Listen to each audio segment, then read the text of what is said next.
ఓం శ్రీ మహాగణాధిపతయే నమః. శ్రీమాత్రే నమః. లలిత ఆస్ట్రో వాస్తు ఛానల్కు మీకు స్వాగతం. ఈరోజు అంశము తిథులు. తిథులు అనగా చంద్రుని యొక్క కలర్ను బట్టి ఈ యొక్క తిథులు మనకి ఏర్పడుతూ ఉన్నాయి. అవి మొత్తం కూడా మనకి 30 తిథులుగా ఇవ్వడం జరిగింది. అందులో ఒకటి పాడ్యమి, విధియ, తదియ, చవితి, పంచమి, షష్ఠి, సప్తమి, అష్టమి, నవమి, దశమి, ఏకాదశి, ద్వాదశి, త్రయోదశి, చతుర్దశి, అలాగే పౌర్ణమి. ఇలా పాడ్యం నుంచి కూడా పౌర్ణం వరకు ఉన్నటువంటి తిథుల్ని శుక్లపక్ష తిథులు అన్నారు. అలాగే ఈ యొక్క మళ్ళీ పాడ్యం నుంచి కూడాను మళ్ళీ అమావాస్య వరకు ఉండేటువంటి తిథుల్ని కృష్ణపక్ష తిథులు అని చెప్పి అనటం జరిగింది. అయితే ఈ యొక్క తిథులు ఈ ఉన్నటువంటి 30 తిథుల్ని కూడాను మనకి శుభ తిథులు, అశుభ తిథులుగా కూడా కొన్ని విభజన జరిగింది.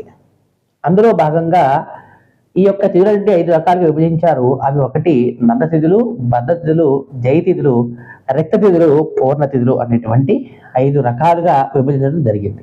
అందులో నంద తిథుల్లో భాగంగా పాడ్యమి, షష్ఠి, ఏకాదశి, బద్ధ తిథుల్లో భాగంగా విధియ, సప్తమి, ద్వాదశి, జయ తిథులు, తదియ, అష్టమి, త్రయోదశి, రక్త తిథులు, చవితి, నవమి, చతుర్దశి, పూర్ణ తిథులు, పంచమి, దశమి, పూర్ణిమ.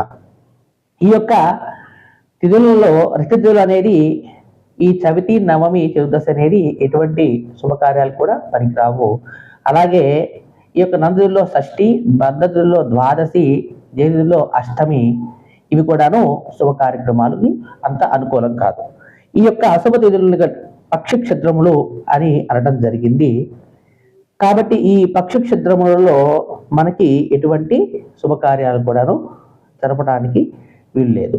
అయితే ఇందులో కూడా కొన్ని సందర్భాలలో అంటే ఈ చవితి తిథిలో మొదటి 3 గంటల 12 నిమిషాలు వదిలేసి మళ్ళీ శుభ కార్యక్రమాన్ని కూడా జరిపించుకోవచ్చును. తర్వాత షష్ఠిలో తిథిలో కూడాను మనకి 3 గంటల 30 నిమిషాలు వర్జించి శుభ కార్యక్రమాలు జరిపించుకోవచ్చు. అలాగే అష్టమి, నవమి తిథుల్లో కూడాను మొదటి 5 గంటల 36 నిమిషాలు కూడాను వర్జించేసి ఆ శుభ కార్యక్రమాలు ఏవైతే ఉన్నాయో అవన్నీ కూడా జరిపించుకోవచ్చును. అలాగే చతుర్దశి తిథిలో కూడాను మొదటి 10 గంటలు వర్జించి శుభ కార్యక్రమాలు జరిపించుకోవచ్చు.